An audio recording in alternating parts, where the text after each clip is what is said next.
همون یا وجود و خیلی مستقر برای که عزیز گرامی الارواح بسیار نیکوان خواهان نصیب تلاوت و در کارگاه خدای نیکوان برای شایش برتر نصیب فرمایند و الارواح نیکوان خواهان نصیب تلاوت گذشتگان شما را رحمت و مغفرت کنند، بیماریان و شفای کامل نصیب فرمایند.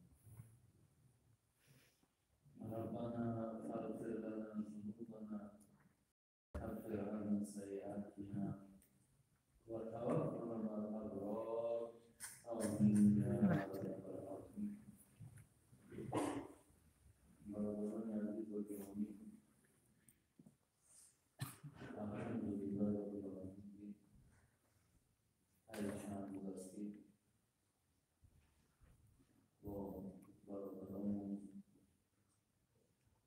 با همدیگران با همزبانان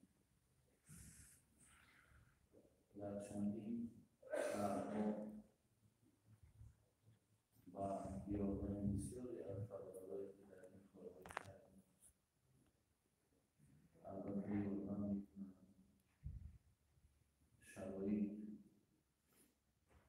امکانیت برای ما شما میدارم خداوند خیلی دنیا و آخرتشون کرد، زیرا که البته در شنیدن در رسانیدن چقدر ثواب و پاداشی باشد، البته آنهایی که در این کار محقق میکنن، اخلاص میکنن و برای بهبود اونها هم مقصد دلسوزی دارن، علای مهربان اونها هم از این اجر برخوردار می‌گردند.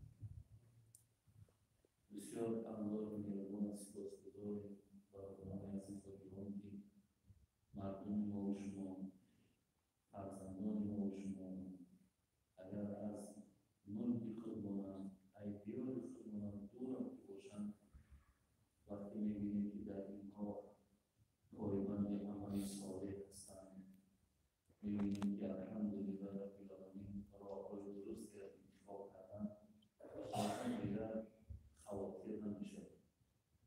دیگر در قدر مادر در نزد خود ما شما دیگر یکان تشویشی وجود ندارد. البته دین خودش به نصیحت است و در برادران ما که این نصیحت‌ها رسیدگی است، خدا شما را توفیق بده که این راه را درست ببینید و اتفاق کردید و فراموش نکنید که حبیب نازنین، پیامبر نازنین گفت این الله یؤتی الملک من یحیی و من لا یحیی. این الله یؤتی المال من یحیی و من لا یحیی ولکن یؤتی الایمان الا من یحیی. پیامبر نازنین گفت که الله کسی را دوست دارد بسیار مال، پول، شرایط بسیار نقش مهمی ببازد در این گذر اصل موجود. پیامبر نازنین میگه خداوند کسی را دوست دارد ندارد در دستش میدهد، لیکن برادر عزیز توفیق و هدایت الله میمون و هر کس نمیدونست، بلکه میدونست بندگانی را که در نزدش محبوبیت دارد. انشاءالله گمان ما همین است که برادر عزیز شما که از این نعمت برخوردار هستید، خدا خواهد این پیروی شما، این اطاعت از خدا و پیغمبر شما را آهسته آهسته آهسته و همون مقصود عالی که در آینده جنت جاودانی از او میرساند. از این لحاظ چندین واقعه‌هایی که بود بسیار الحمدلله رب العالمین می‌خواستند بشیم و چیزی که از ما هم وابستگی داشته باشد برای تقویت ایمان شما، با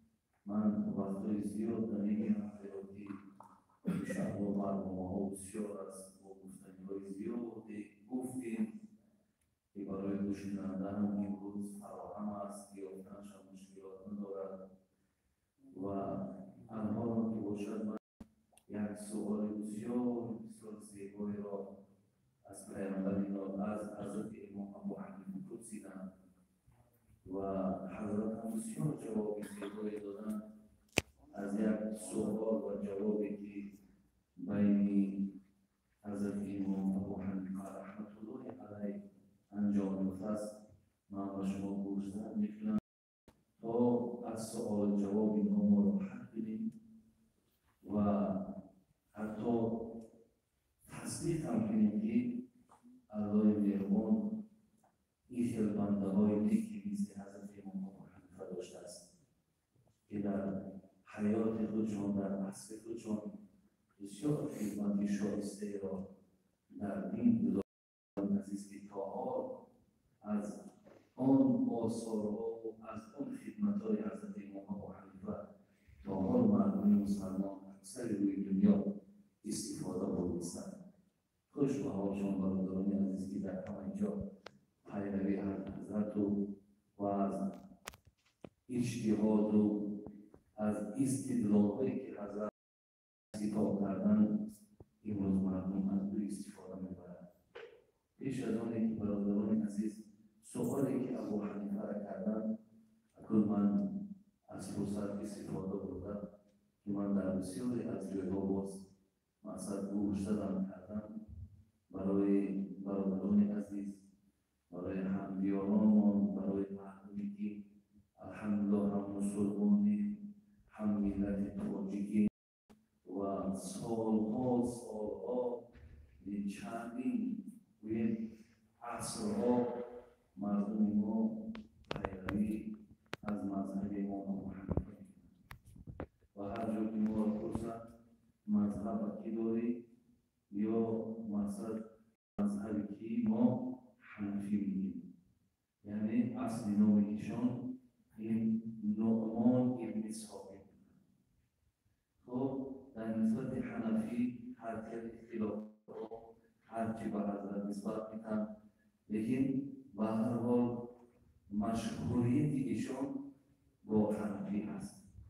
از این لحاظ ما بعضی باخوری‌های هم بود که بعضی دادرهای ما از جاشون بلند شدن گویا که من نمیدونم یا که من ممکن قدر پیری بدم نشیدیم، قدر مقصد ذهن‌هامون هم خسته بدم نشیده است، لیکن بچه‌ها مقصد از روی پروگرام‌های اینترنتی علاقه برای عوض کردن مذهب‌هاشون حرکت دادن که مقصد ما از دیگر مذهب اگر پیروی کنیم یعنی یگان مشکلات هست یا نگفته سوال میکنن. عجیب یک سوالی بسیار بی‌معنی، زیرا برادران عزیز این سوال کسانی میکنن که اونها علاقه به درجه اجتهاد رسیده باشند.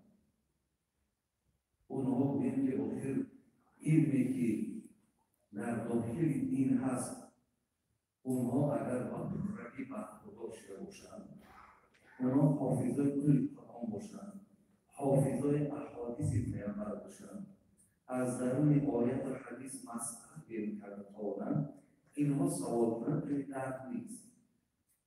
یکی یک نفری که نمیدوند در طهارت چند فرض زید دیگر مذهب عوض کنیم چی میشه؟ ایش بسیار اگر مشکل خوب کردی که با اوش را میدورند. اگر برادر عزیز همین آقای کرده او که عقل بسیاری همین پشتی ناکن ولی عقل باشد میفهمی که همین آدم او که گفتیم توشکوی اون شریکاش هم میرسد. اگر برسه این سوال هم میکند برادر عزیز، زیرا والله من میگم برادران عزیز، من والله میگم هر یک محققا، هر یک مفسرا، هر یک محدثا در این مذهب حیران که اونها را بعضی برنامه‌شون در کتاب میخونید نمیدونید چی خوندید، ای حساب علمی بلند شد با اونها مقصد پیروی ای مذهب امام ابو حنیفه میکنند. از اون جلو خود همین ولی اگر بعضی بچه‌ها اینجا آگاهی داشته باشن یکی از عقیده‌هایی که بسیار در دنیا از اونجا در مملکت‌های عرب در همون مدرسه‌ها و همون اونیورسیته‌اش میخونن عقیده امام طحاوی عقیده امام طحاوی همین امام طحاوی همین ابوالعز حنفی همین حضرت خود شافعی بود بعد مطالعه عقیده امام ابو حنیفه باز حنفی شد امروز تمام دنیای اسلام عقیده ابوالعز طحاوی را که حضرت حنفی عقیده اینا میخوانند ولی دادرای ما از بس که بیچاره نمیدانم شاید من ممکن من بگم از روی سادگی شده شاید برای که از روی اگه سوادناکیش نیست برای که من سوادناکیشون رو پرسیدم سوادناکیشون رو پرسیدم بیره علی فرق نمیکنه یکان حدیثه ایتابتیش بگه حدیثه ممکن نمید راستکی باشه ایسی اصول خانش سوادش همین قدره ایتا حدیث خانه و راویش رو فهمه و سند چه نگاه کنه و بگوی که یک حدیث هم که معنا کرد من ترگوش کنم از زمره اونها نیستم لیکن شاید همین چی گویم ممکن در ایمان همین دایره نشست است که خب شمال اونها هم تحصیلش کرده باشه برای این برادرای عزیز و گرامی من از شما خواهش میکنم همچون برادر شما مذهب امام ابو حنیفه در اساس آیت قرآن و حدیث رسول اکرم برادر عزیز تا امروز فعالیت دارد خود حضرت امام ابو حنیفه برادران عزیز و گرامی خودش میفرماید که سخن من در آیت قرآن و حدیث پیامبر چی اگر نیفتید در دیوار زدن پرچه پرچش کنید این از روی برادر عزیز باوریه که حضرت دارد ما را به همو وادار میکنه یا اینکه میگن که حق نداره از نام من فتواتی تا ندانی که من از کجا گفتم از این لحاظ برادران عزیز و گرامی بسیاری برادران همین بابای واجی این حدیث رفت یعنی آمد نکو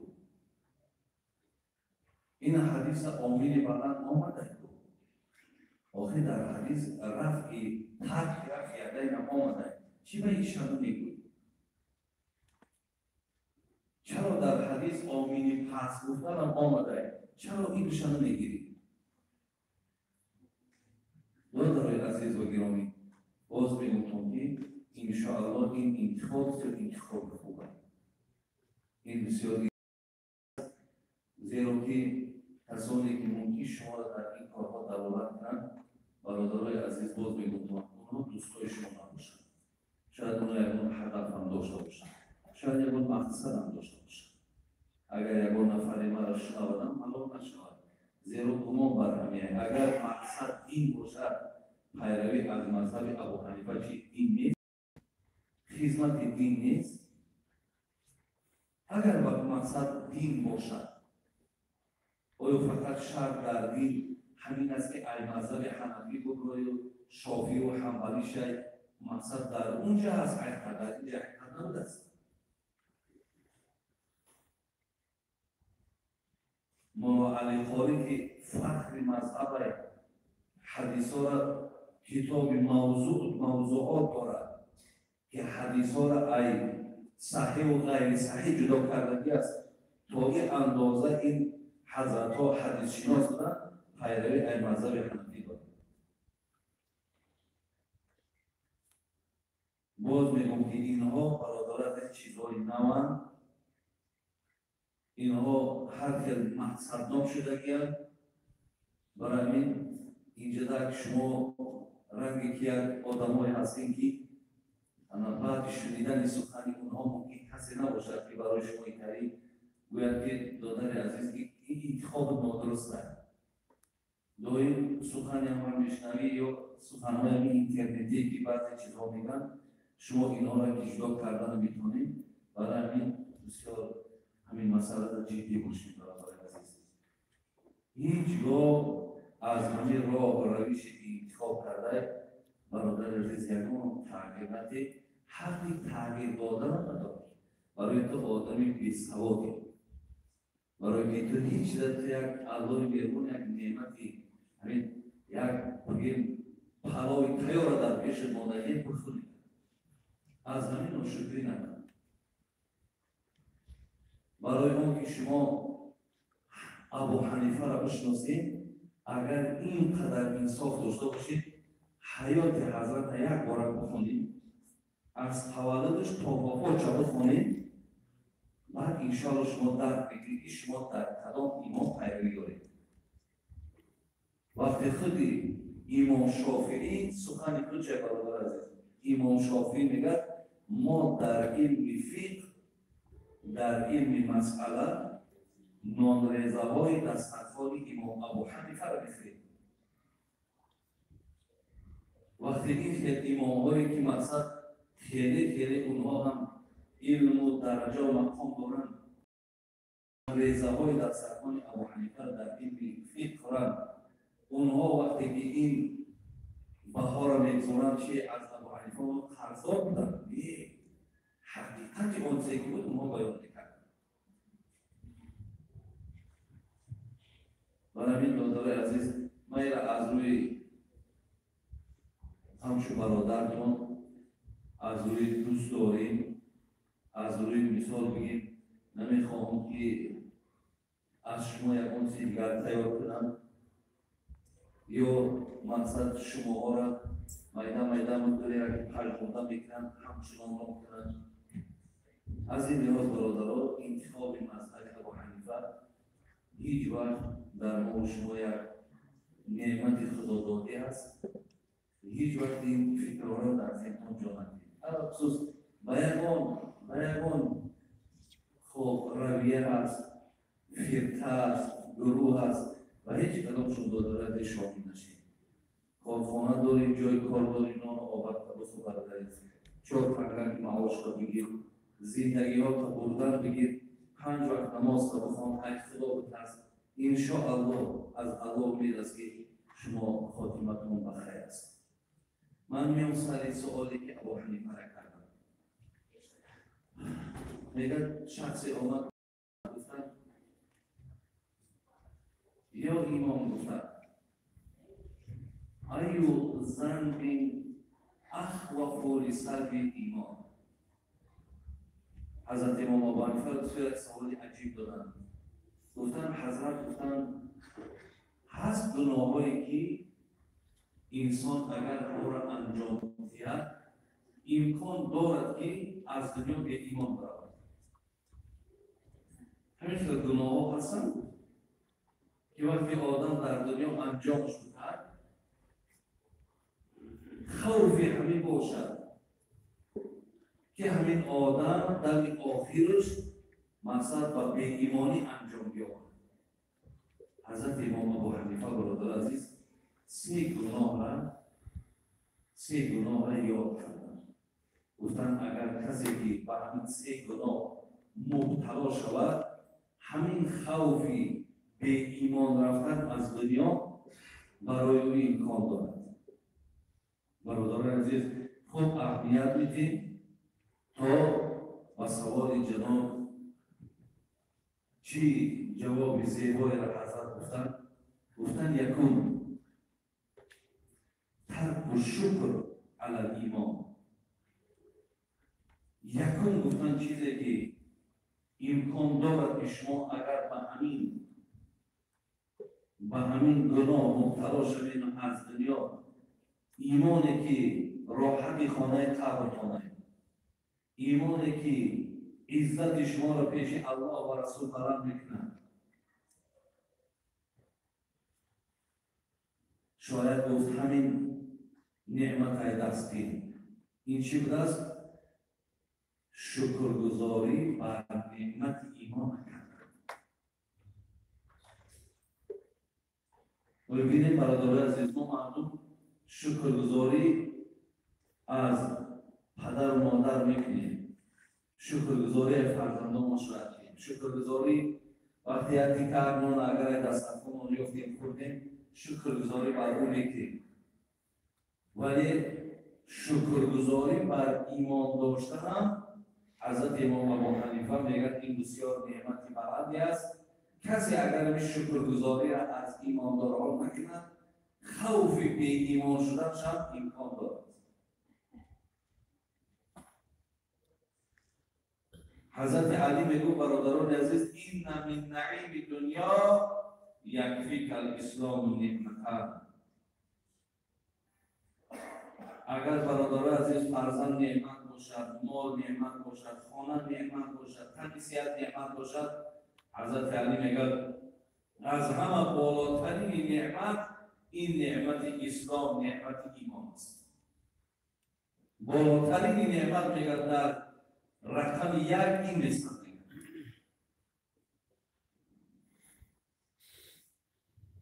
از این لحاظ ما باید شکرگزاری برادران عزیز بر ایمانداری ما داشته باشیم.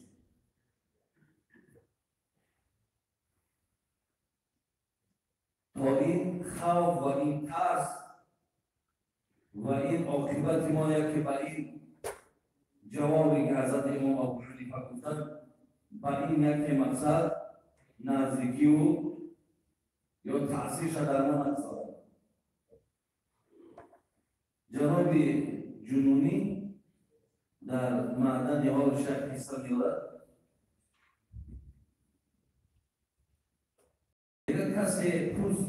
کسی از خواجه جندی می‌پرسید که تو به یا سگ از کس نترسی. خواجه جندی میگه وقتی با شاگردهاش در حالت درس گفتن بود یک آدم میگه بی رعایت بی آدابانه در آمد و گفت حضرت گفت خودت بهتری یا سگ؟ مریدانش دویدن آشکاره کتابان جا کنندش پاره پاره. البته شاگردها اینجا بلند شدن گفتن مقصدی ابله که استاد ما را مثلا یک شخصیتی که الحمدلله همیشه پای بر عبادت دارد چی یک سوال به ادبانه تو بهتری یا سگ؟ و یک راهمند کرد کن جمله را پیر میگفتا نیستم آغاز تقدیر. در از اوباش راه ایمان بر من توانم گفت کسک بهترم من. اگر ایمان نخواهم پرس اوباش چموی بودن من در سگ تاش. خواجه جندی گفت اگر ای سوال دهنده اگر به شرط ایمانی و سلامت بلون توانم گفت کسک بهترم من. اگر من به شرطی با ایمان از این دنیا خانه آخرت نبود من از سگ بهترم.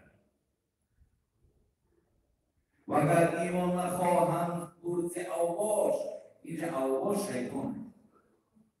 اگر مبادای مقصد یکی در دام شیطان زدم در فریب شیطان گرفتار شدم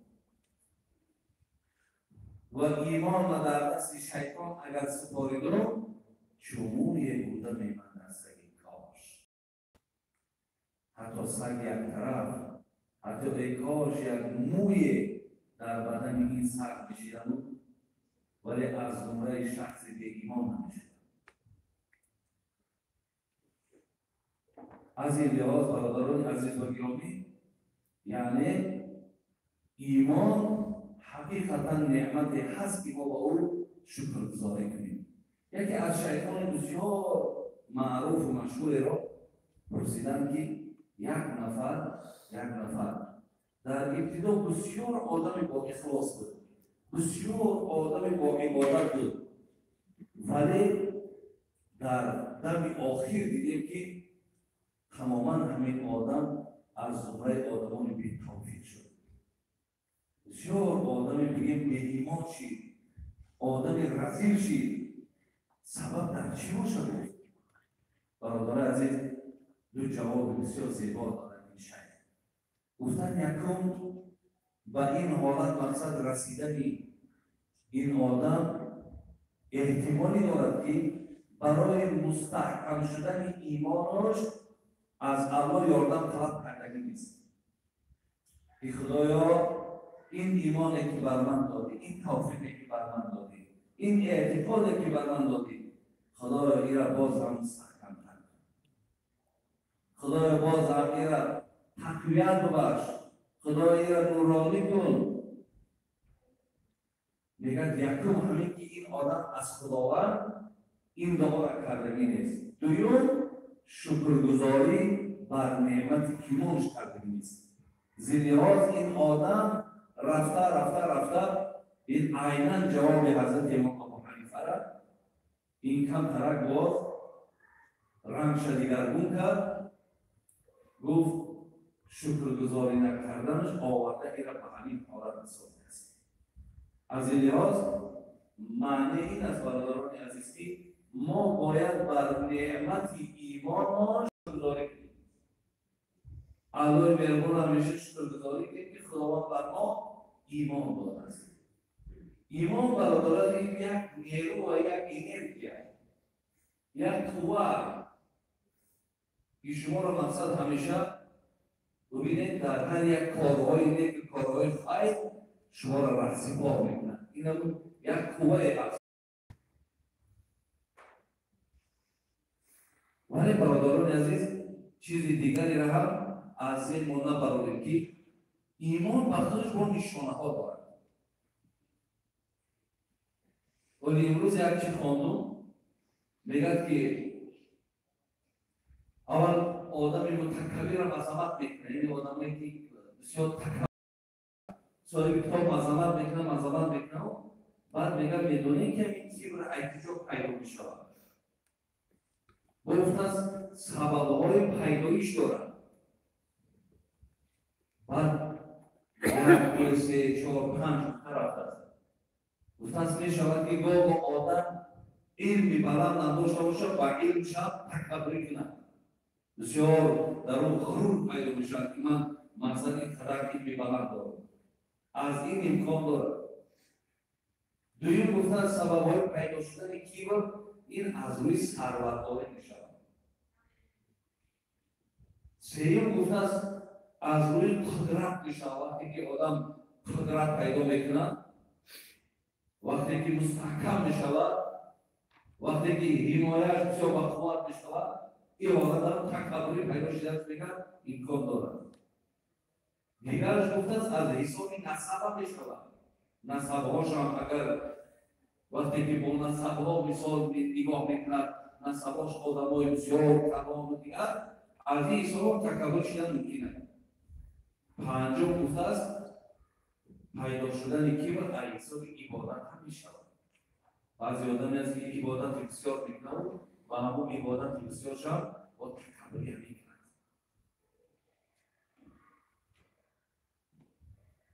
اگر ایمان هم برادر عزیز با خودش نشانه ها دارد.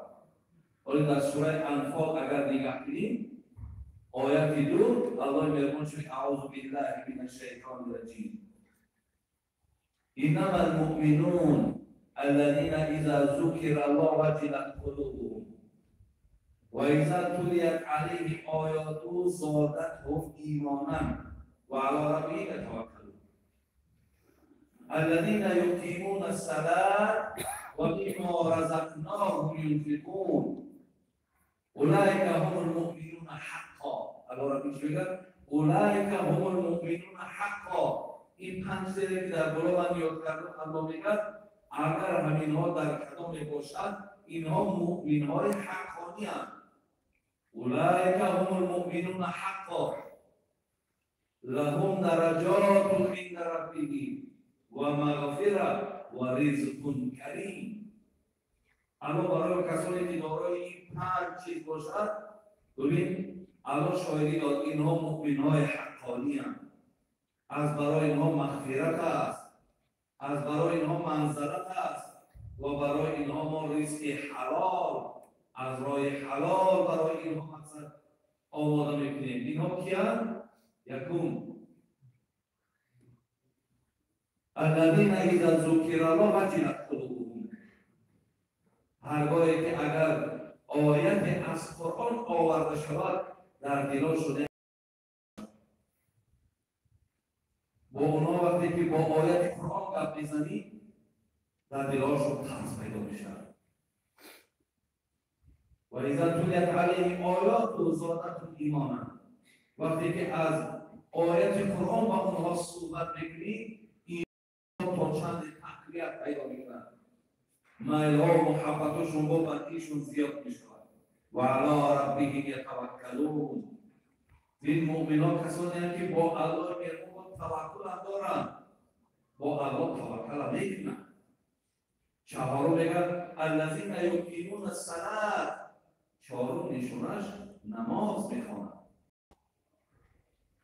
ولی در این سفرها چندین جا که حضور داشتیم برادرها گفتن درباره نماز هم گفت که مردم از نماز هم دورن. برادرای عزیز، یکی از نشانه های ایماندار خواندن نماز است. فکر نکن که الله مهربان بندر که نماز تو نیاز دارد. نه، این نماز در تو نیاز داری. این نماز تو برای راحت جان خودت بخوان. اگر 1000 سال نماز بخونی به الله مهربان هیچی، تو برای جان خودت میکنی. تو وقتی اطاعت میکنی، وقتی فرمان میبرداری، تو اینجا برادر عزیز برای جان خودت هستی.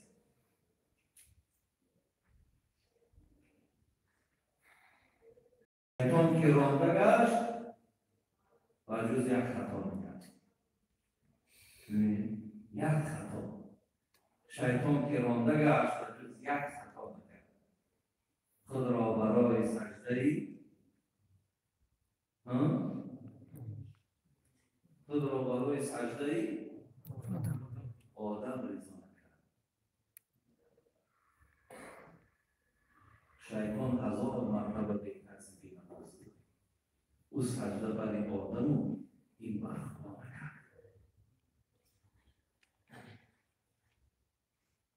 شیطان برای اون که آدم سجده نکرد الله را کشت. لیکن میگن این آدم سجده نکرد، این باشد الله سجده نمیکند. آیا میگه درجه این از اینش بلند نیست؟ برای ما حدیث خوندیم اول ما یحاسب به العبد من عمل یوم القیامة الصلاة. اولین سوالی که بنده الله در روز قیامت میکرد است ای نماز کنید. نمازات ادا کردی یا نکردی؟ برادر عزیز، نماز بسیار عبادت جدیه. این راز و پروردگاره. و خدای مهربان قسم اصحاب پیغمبر انتظاری میکشیدند او کی ساعتی نماز بیاد با پروردگار تماس بگیره. ساعتی مقصد پیوستشوی با خدا کی میشود؟ انتظاری میکردند. نه نماز میخواندند تا نماز دیگر اطاعت دادند که حالتش بیاد یک پیوستی با پروردگار منتقل صحبت.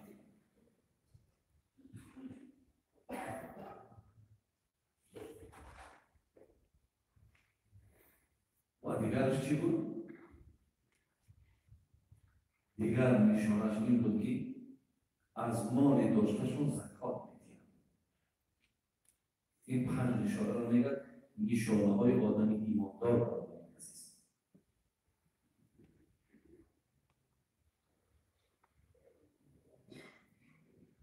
خدا کنه برادر عزیز که این نشانه در ما شما باشد. خدا کنه که از جمله همون آدمای ایماندار باشیم که حتی دیگرها در ایمان داشتن ما لذت برند، کیفیت برند.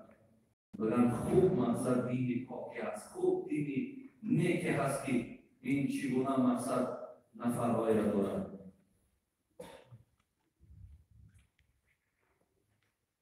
ولی حضرت در کتابش میگه بود گفت در زمان بایزید گفت او رای سلمان سعید که چی باشد که تو ایمان آوری تا بیابی 100 نجات و سروری. یک آتش پرست بوده است. یک مسلمان نگاه آمد گفت از این آتش پرستیدن نمیشود که بیا ترکش کن، بیا مسلمان شد تا بیابی صد نجات و سروری و همه پاکی و تازگی و خوبی در دین اسلام است. گفت آن ایمان اگر هست ای مرید آن که دارد شیخ عالم بایزید، من ندارم طاقت آن تا بگم کانفوزون آمد ز کوشش های جان. لیک در ایمان و دین ناممکنم، لیک در ایمان او مسئولینم. گفت همون ایمانی را شما مرا دعوت کسی که بایزید مسئولی داره همون رو بگید. گفت او من طاقت ایمانی را ندارم. یعنی اون گویم عملی که در بایزید بسطامی است، اون رفتاری که در بایزید بسطامی است، گفت اگر با ایمان همون دعوت کنید من طاقتی را ندارم. لیکن اگر چی من گفت ایمان هم نداشته باشد در ایمانداری همون من خواهیم در ایمانداریش قایل. لیکن این آدم سوال کرده را دید که کم کم رنگی مسلمان های امروزه دزدی در کار شاید دزدی میکنه، حق یک کسر خملت در کار شاید میکنه، مثلا یکان زنکه بازی باشه زنکه بازی شاید میکنه. ذره امکان یا فرق نداره میتونید که شاید کنه از آن آبودی شما. خب اگر ممکن که در این آدم همه چیز در کار دید او باز ایمان گر خود ایمان شماست نبدان مای بستمون اشتباست. لیکن اگر با ایمان خود دعوت کنید اکنیش اشتباه ندارم من هم میخوام که ایماندار باشم. این خیلی ایمانداری در کار نیست. ایمانداری که بایزید بستامی باشد او را به طاقت ندارم. از این لحاظ برادرای عزیز از زمره یک گپ و یک آتش پرست از کیسلتوی رزیله ما ندارم. در این ایمانی که تو دارید در این اخلاص ندارم. ایش نمیشم اگر برای خود تبدیل برای خود بگی نمیشم. برادرای عزیز من در یک ناحیه بودم وطن خدماندم. وقتی که درباره تقوا صحبت کردیم یک از دو پیغمبری بزرگی بود. یک سطح سوالگر کرد.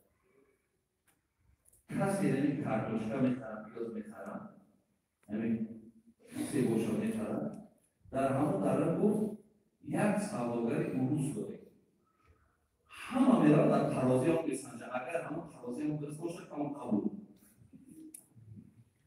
ترازهای دیگر قبول ندارم لیکن ترازی درست ترازی نمایی برادرها ببینید چقدر برای ما بخدا جای آره جای شرمندگی هست که ترازوها مانند خدا من مسلمان خودمون ترازی خودمون باور نمیکنم.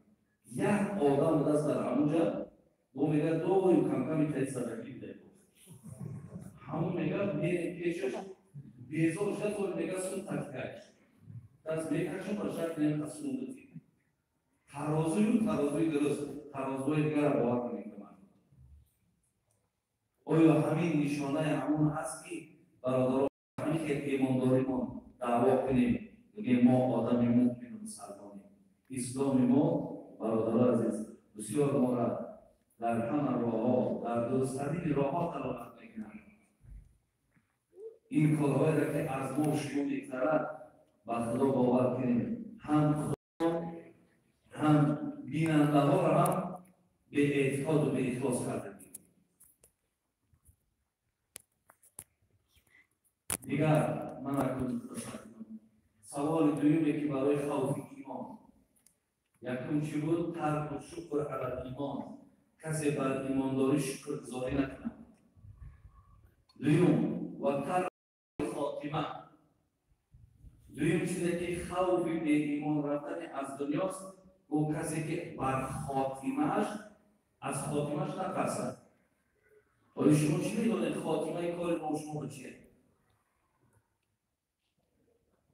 ولی ببینید داریم در نماز نمیدونیم که دم آخر چی است. دم آخر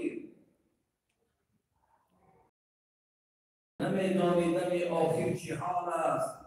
از این تازه گورت صد سوال است. آیا همه حالتی جانگدازی تا درون قبر صدها سوال برقرار میگذاریم. تا درون قبر حتی که سنجش ها و فتنه های شیطان است. میگه کسی که از خاتمش نترسد. حضرت امام ابو هریره برادران صحابه جلیل القدر 4 سال با حضرت بود.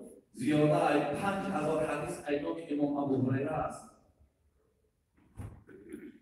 وقتی میگه بیمار شد، میگه رفتن دیدمش میلرزد. گفتن چرا گریه میکنی حضرت؟ مثلا این قطع خاتم دین بودی، این حضرت را محبوبیت داشت. چی در ذهن چی است؟ اون در ذهن من میگه که خدمت تصور کردم گویا در یک بلندی و در پایان دوزخ و بهشت ایستادگی. حاضر اکنون خوار مرا میپختایم در دوزخ میزنم یا در بهشت. همینش گو بسیار مرتب مقصد خیلی تشویش آورده است. نمیدونم که در کلام نظام صحابه هست برادر عزیز که الله رضاگیش از اونها گرون کرده بود. از خاتمه شو میترسد. حضرت مولوی علی برای ما یک اشاره خوب میکنند. اگر کفنهای تو آوردن به بازار، تو در فکر عروسی نو خریدار.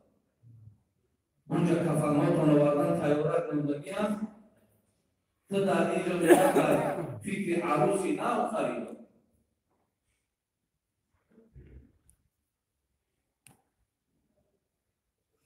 از این لحاظ برادران عزیز عیدم یا خیرم تحصیلن در کار. میگه سفیان ثوری را رحمت الله علیه میگه میانش کروز بودن. در کتابو میگن میانش خم بودن. میگه گفتن که حضرت درمندی کسلی. گفتن یک روز در حضور شاگردان وقتی میگه گپ در سر همین خاتمه رفت، میگه چنان داد گفت، چنان گریه کرد. میگه که بعد اون میگه یک بار حضرت میانش خم شد. این ترس که اونها با برادر عزیز باور کنید ساعتهای عمرشون همه در خدمت دین بود. اونها بسیار احتیاجشون زیاد بود. ای خاتمه میترسیدن کدام آخر چی شود. پیامبر میگه که من کان آخر کلام لا اله الا الله دخل الجنه. کسی آخران کلمش لا اله الا الله باشد داخل جنت میشود.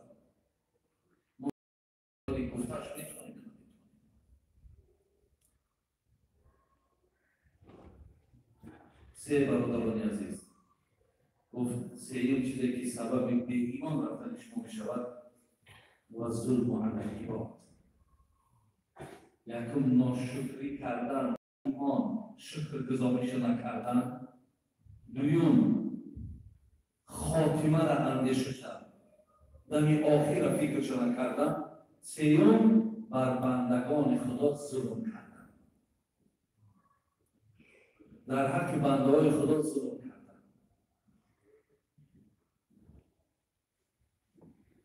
ظلم برادران عزیز وقتی در حق هر یک برادری که شما ظلم بکنید، اون کس هم با نفس و رمه بردارم بگه خدای مهربان این آدم که در حق ما ظلم کرده است خدای خود در بین ما بگیرش، خدای خود جزاش هم بده.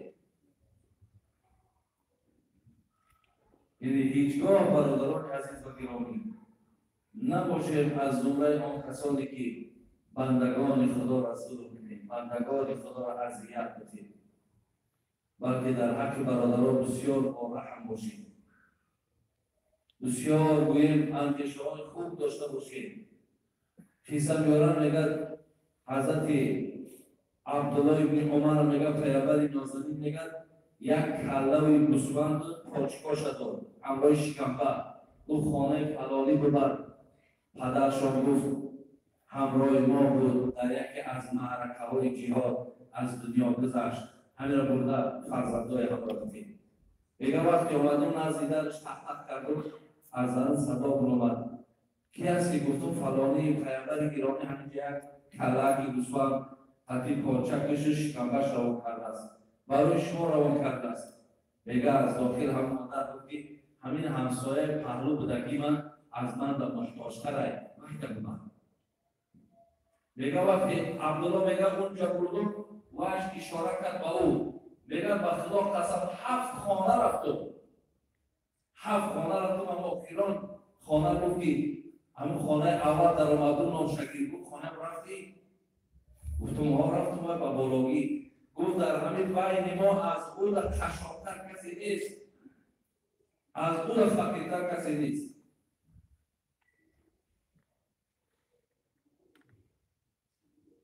یعنی فکر یک نفر را برادر عزیز می کردن، فکر یک برادر مسلمان را می کردن. امروز در ما کلمه گور سوزد و دیگ جوشه داره. همین دیگ اونگو جوشه گور اونگو سوزد سختن گیره. یکی وای به حالم است، وای به حالم، وای به حالت که این حیات دنیا بسیار بسیار بسیار مدتش کمه، بسیار. ولی اون سفر بسیار سفر درازی بده، بسیار سفر طولانی است، اونجا بسیار توشه بسیار در کاره.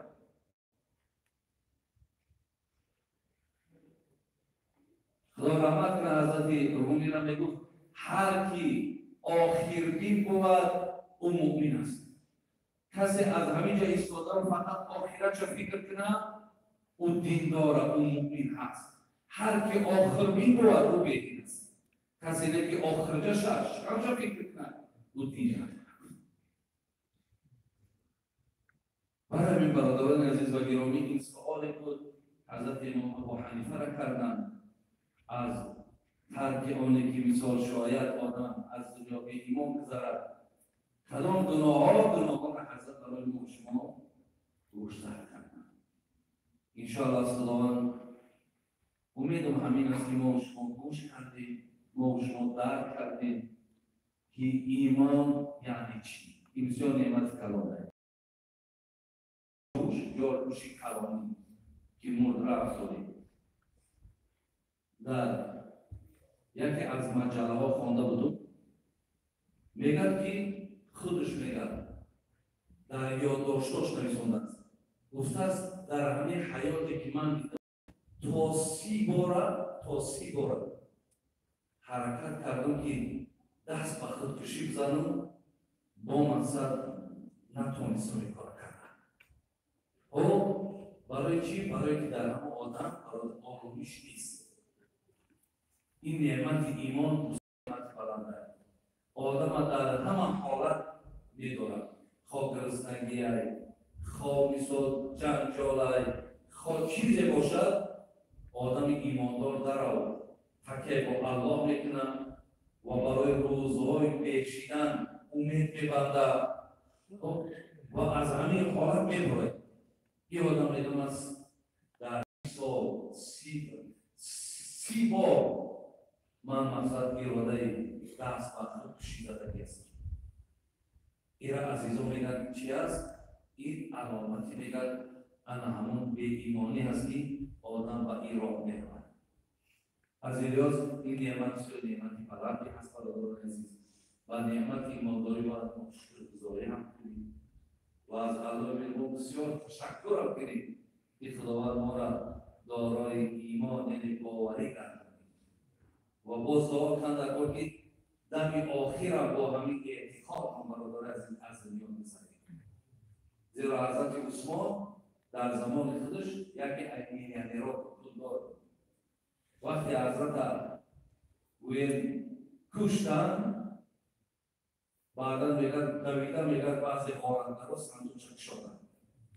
زیرا یه آدمی مشهور بود در پولداری. وقتی صندوق شما می‌گشاید در درون صندوق یک روی ملچه را روی میکنه، در درونش یک کاغذ، در درون کاغذ همین قدر نویسنده است که من عثمان ابن عفان هستم. من بنده خدا هستم. من امت محمد صلی الله علیه و سلم هستم. الله من یگانه است. بی‌مثل است. بی‌مانند است. من باور دارم که در خانه قبر هم عذاب است هم راحت. من باور دارم که قیامت خواهیم می‌شود. من باور دارم که جنت و دوزخ وجود دارد. با همین عقیده زندگی کردم، با همین عقیده دنیا را پترود گفتم.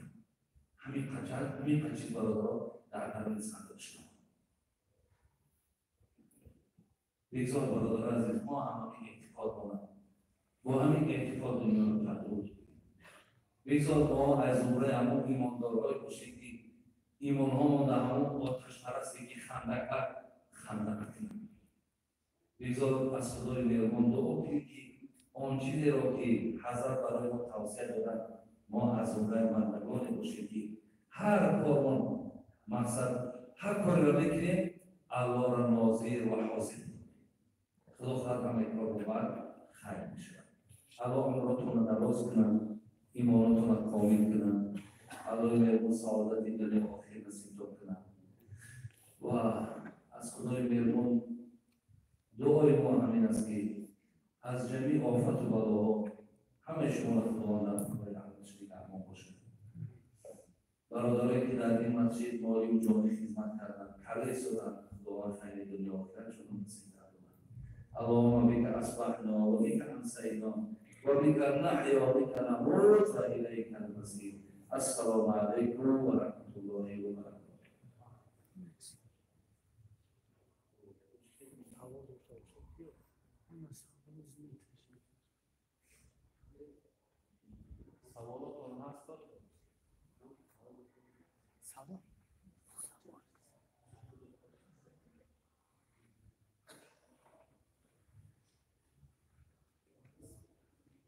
زحمتی هم روشن میشه. تحقیق لبارم باید نمیدونم گیر برد. نداره بگو نمیدونم.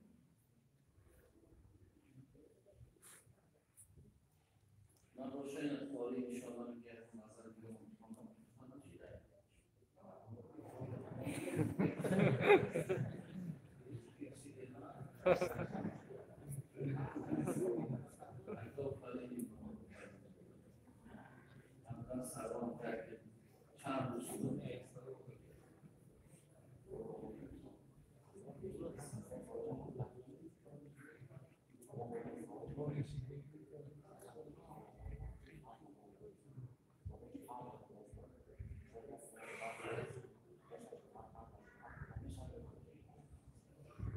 سوال دادن که آمده که فرض جمعه را بسته. همینجا ما فرض جمعه را با ایمان میخونیم. سنتی که ایسا علاقه نخواهیم میشه. باید بعد جمعه میخونیم یا نمیخونیم. سنتی که علاقه پیش جمعه قضا شدیم یا که بعدش گذشت یا ترکش کردیم تو به خاطر که روزی جمعه خودش یک روزی انبوه یک روزی خیلی خیلی میبینی تمام عید مسلمان ها برای همین دیگه بعدی او ما 4 تقسیمت خواندن نمیتونیم. یکی پیشین باشد اگر بیایم که پیشین در فرض ادعا کردیم این حالت در 2 رکعت هم میخونیم ای پشتی 2 رکعت و 4 رکعت دیگر هم میخونیم. لیکن در جمعهش آمدنی نیست. جمعه را نمیخونیم. چی داریم؟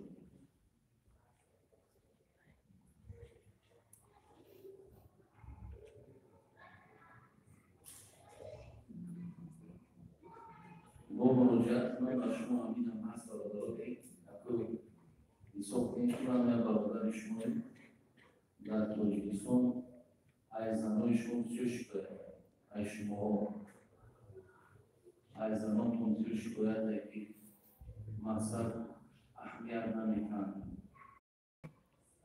دیر میان و فرزندان مقصد تماما تربیت کشیدن با تلفنشون بگیری حقارت میکنن. احتیاط کنید برادران عزیز، احتیاط کنید. اونم با خودش حق و حقوق داره. اونم با خودشون حق و حقوق داره. احترام زنهاتون هم بجا داره. اخر زمان ما برسید. پیامبر نازنین رو ببینید وقتی گوگه اکانت دعوا میکنید مقصد حضرت حدیث هسته در این باب باز با پرچی میپرسد لیکن در این باب آیت هم هست حدیث هم هست.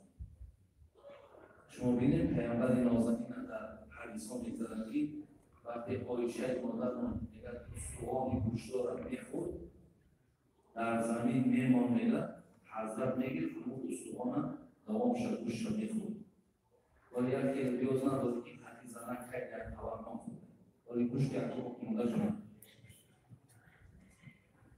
در یک توان نخوردن تیاد نبود یا ممکن که در یک توان نخوردن رو برای خود ایق نبید که حدیث زنک به یک توان نمود یکی برای جاهلی پیش خداوند جواب کرد این جهل برادر این جاهلیه زنها رو مقصد پیامبر ببین میگیم یک شیر خدا بود حضرت این قدر وقار حیبت داشت هیچی کاری نکردن حضرت پیامبر که دوست می‌داری او آیه می‌داری این آیه دوست داری زنش گفت زد دوست زن آیشه را دوست می‌داری گفتن حضرت مقصد ما مردکا که دوست می‌داری گفت پدر آیشه را دوست می‌داری این دوست داشتن زن در آرمیشی ممکن نمیشه پیامبری کردن زناتون هم دوست بدارید زناتون هم احترام کنید سه چیزی را که حضرت دوست میدون یک زن همین احترام کنید مقصد مناسب سه تلفن را بگیرید دو بگیرید پردارشون کنید سخنهای نیکشون بگید من خواهم شدیم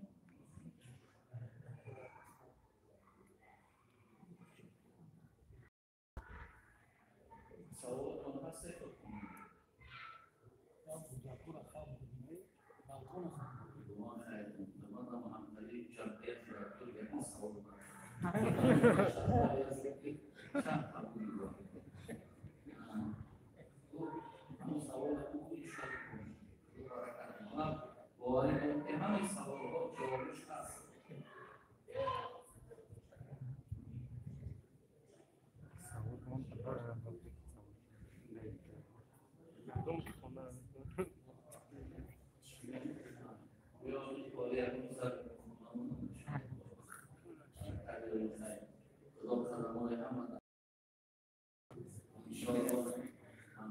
امروز برای تقویت ایمانتان برای رای درست گرفتنتان شکر همه مسیحا هست شما پیدا کرده میکنیم که هر یک نوارا رو میتونید گوش کنیم بخونیم و اونها انشاءالله شما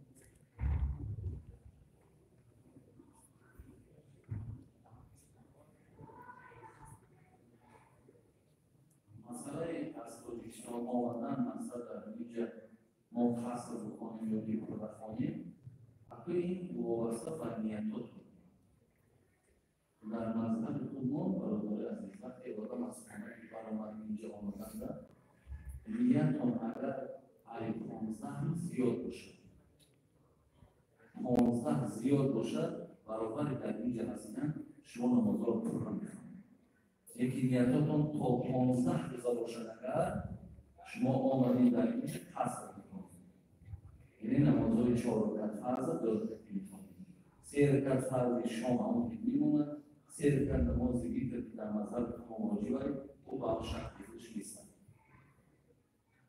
آیه 15 نیتون زیاد باشد شما قربان کنید کم باشد اصل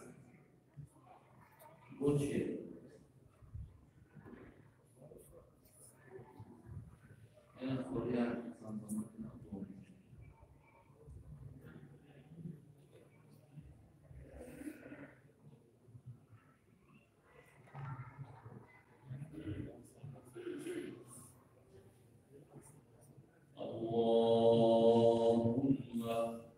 صل وسلم وزد وبارك على رسول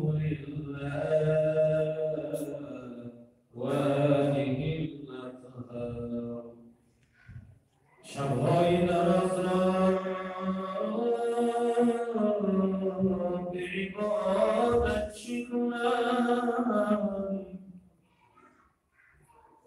شبهای دراز را به عبادت چی کنم طبعا بغنام عادت چی کنم گویم که کریم است گناه می بخشد گویم که کریم است گناه می بخشد کریم که گناه بخشد ز خجالت چی کنم ذکر تو چه شیرین است در حلقه ما امشب عیش است در حلقه ما امشب نه خوف دوزخ اینجا نه شوق بیش اینجاست کفرم همه چون دین است در حلقه ما امشب از شوق خدا مستیم با حب خدا شیرینت و آیین است در حلقه ما امشب این ناله در مولود از کیست که می‌دارد از درد منی مسکین در حلقه ما امشب شب خیزی عاشقان با شب راست کنم شب خیزی عاشقان با شب راست کنم گردی در بار دوست فریاد کنم هر جا که دری بود باشد دربندم ایلا در این عاشقان باشد باز کنم الهی توی پادشاهی همه ز رحمت ببخشایی گناهی همه ناتوان تویی تو هستی سمیع و تو هستی بصیر تو هستی علی کل شیء قدیر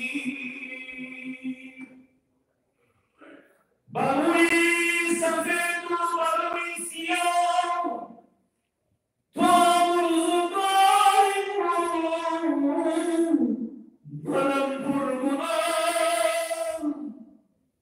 نکردم نماز ندادم زکات و این بندگی است خواهم نجات نه ذکر و صلات و نه حج و صیام درود و رکوع و سجود و خیام تمامی نمازم ریای بود با دنیا نیامد ز من کاری خواب بجز فعل بد و بجز از ذنوب الهی ندارم پناه غیر تو تو خود فرمودی که سبحان ربك رب العزة عما يصفون